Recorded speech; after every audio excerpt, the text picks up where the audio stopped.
Assalamualaikum warahmatullahi wabarakatuh. Perkenalkan, saya Tania Prasuti dari kelas 11 MIA 2 nomor absen 30. Di video kali ini saya akan membahas mengenai konferensi Inter-Indonesia dan konferensi meja budar. Sebelum itu, saya akan menampilkan infografis yang telah saya buat mengenai materi konferensi Inter-Indonesia dan konferensi meja budar. Apa sih konferensi meja budar itu? Konferensi Inter-Indonesia atau yang biasa dikenal dengan KII merupakan konferensi antara negara Indonesia dengan BFO atau Badan Permusyawaratan Federal. Nah, BFO ini terdiri dari negara-negara boneka bentukan Belanda. Konferensi meja budar atau yang biasa kita kenal dengan KMB merupakan pertemuan antara pihak Belanda, Indonesia, dan BFO. Sekarang kita masuk ke pembahasan yang pertama. Konferensi Inter-Indonesia atau KII. Konferensi ini dilaksanakan sebanyak 2 kali. Yang pertama pada tanggal 19 sampai 22 Juli tahun 1949 di Yogyakarta dipimpin oleh Muhammad Hatta. Yang kedua pada tanggal 31 Juli sampai 2 Agustus tahun 1949 di Jakarta dipimpin oleh Ketua BFO yaitu Sultan Hamid. Nah, kira-kira kenapa ya KII itu dilaksanakan? Konferensi Inter-Indonesia dilaksanakan sebagai bentuk persiapan bangsa Indonesia sebelum mengikuti konferensi meja budar. Setelah dilaksanakan 2 kali konferensi, kemudian menghasilkan suatu hasil kesepakatan, yaitu yang pertama, negara Indonesia Serikat dinamakan Republik Indonesia Serikat atau RIS. Yang kedua, RIS akan dikepalai oleh seorang presiden dan menteri yang bertanggung jawab kepada presiden.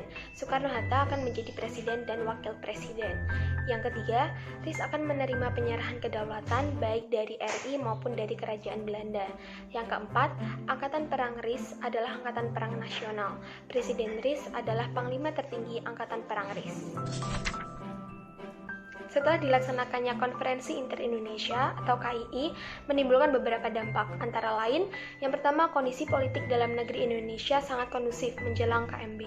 Yang kedua, mulai digunakannya alat pembayaran yang sah. Yang ketiga, terbentuknya Angkatan Perang RIS beserta komponen pembentuknya.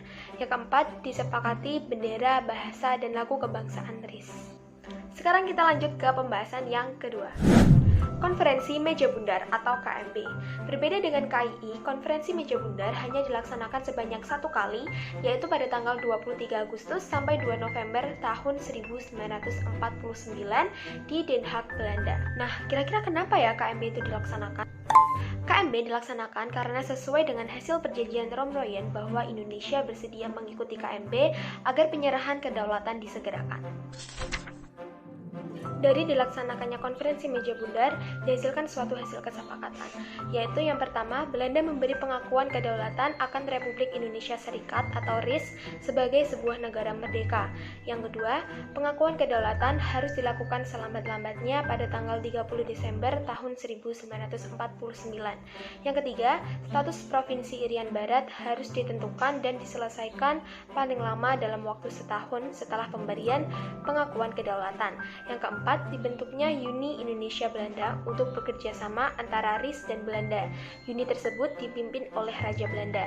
Yang kelima, RIS akan mengembalikan hak milik Belanda, hak-hak konsensi, dan memperbarui izin untuk perusahaan-perusahaan Belanda di Indonesia. Yang keenam, RIS harus membayar semua utang Belanda sejak tahun 1942. Yang ketujuh, kapal-kapal perang Belanda segera ditarik dari Indonesia dan beberapa korvet akan diserahkan kepada RIS. Yang kedelapan, tentara Belanda akan ditarik mundur dan KNIL akan dibubarkan. Anggota KNIL yang diperlukan akan dimasukkan sebagai bagian dari TNI. Dengan dilaksanakannya konferensi meja budar atau KMB menimbulkan beberapa dampak, antara lain, yang pertama, seluruh tentara Belanda akhirnya ditarik dari wilayah RIS. Yang kedua, perang antara Indonesia dan Belanda akhirnya berakhir. Yang ketiga, Belanda mengaku Indonesia sebagai negara yang merdeka. Yang keempat, Indonesia dapat memulai pembangunan negara.